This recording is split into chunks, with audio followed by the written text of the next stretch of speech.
生嗰個叫 Tiffany 啦。Tiffany hello。我都係 Year 3嘅社工學生，我係 Esther。我係益好，俾我哋俾掌聲建英先，係啦。建英咧頭先就一直同我講咧，好緊張。咁我叫佢唔使緊張，係啦，放心，得唔得？有咩事嚇？余生喺隔離啊，同姑娘都喺隔離，個姑娘都喺前邊，周生喺前邊，所以唔使擔心啊。OK， 好，繼續。咁啦，係啦，你哋咧即係都幾次中心訪問傑英喎，係啊，過程之中咧都同你有個好好嘅關係啦。你哋喺傑英身上咩最令你咧學習到嘅係乜嘢啊？我覺得傑英係最能夠令我敬佩嘅一面咧，就係佢係好有勇氣嘅一個人，我覺得。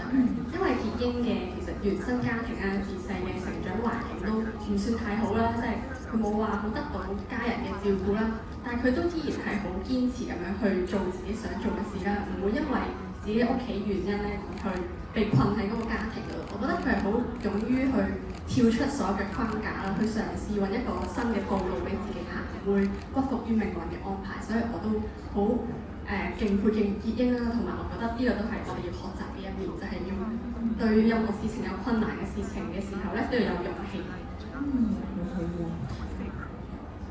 咁我覺得我最欣賞傑英嘅地方就係佢好願意去學習啦，因為佢都有講過，佢23年就開始喺中心嗰度做義工啦。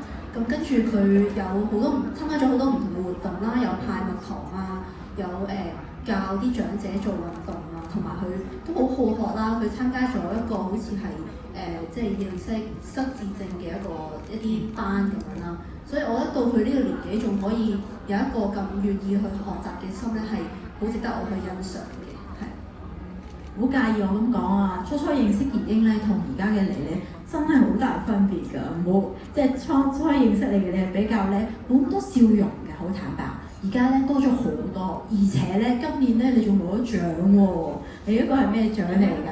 可唔可以分享下？已經講下。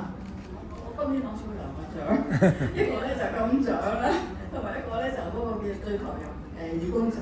其實呢個咧唔係我自己嘅，係中心所有嘅職員咧俾睇到我工作嘅態度嚟俾我嘅，所以我都好多謝中心，我會繼續喺中心做好我自己義工嘅本分。多謝。俾你嘅自己啦，呢個義工嘅心聲分享嚟㗎，係啊。不過咧，我頭先咧可能我忽略咗啊，我知道點解頭先我望喺你隔離咧會定你好似唔係好乜嘢咁咧，因為咧阿林生你先生咧喺嗰度喎，其實。阿先生，俾我哋俾張阿先生好嘛？其實先生喺度，即係你哋喺神州啊！而家頭先望一望我，關你咩事咧？係啦，我哋翻嚟主題先，係啦。咁其實咧，阿傑英啊，其實你之前都經歷咗啲艱難嘅時候，但我見到你咧都跨過咗，而且咧仲將呢一份咧成為你對長者、中心長者嘅一份愛，透過去繼續去付出啦，去愛惜佢哋咧，關懷佢哋咧，成為你而家呢一刻呢面前嘅你，你可唔可以同我哋分享下你有啲咩可以勸勉翻我哋嘅同學仔咧，點樣走過嚟咧咁樣？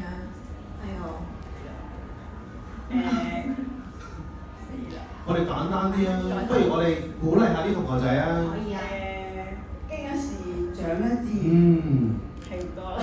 係咁多，其實都好重要㗎啦。經一事長一智唔係咁多㗎啦，係人生格言嚟㗎啦，已經呢6個字。係咯，我哋俾啲掌聲傑英好嘛？呢度佢做一獎評分呢，就係做得好好啦已經。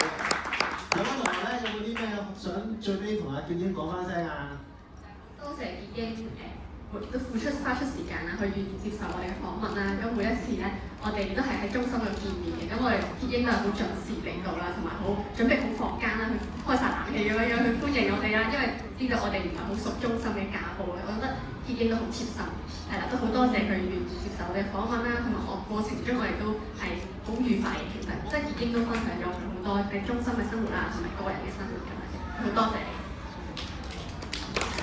我都好開心可以聽到你嘅人生嘅故事啦，即係我覺得都好個經歷都好幸福啊，同埋最尾都即係有一個幾好嘅即係生活嘅狀態啦，咁我都好戥你開心啊，係啊。好，咁俾啲掌聲3位。好多謝兩位同學仔，希望你哋學有所成啦，幫我哋班長者服務好嗎？多謝。好，俾啲掌聲。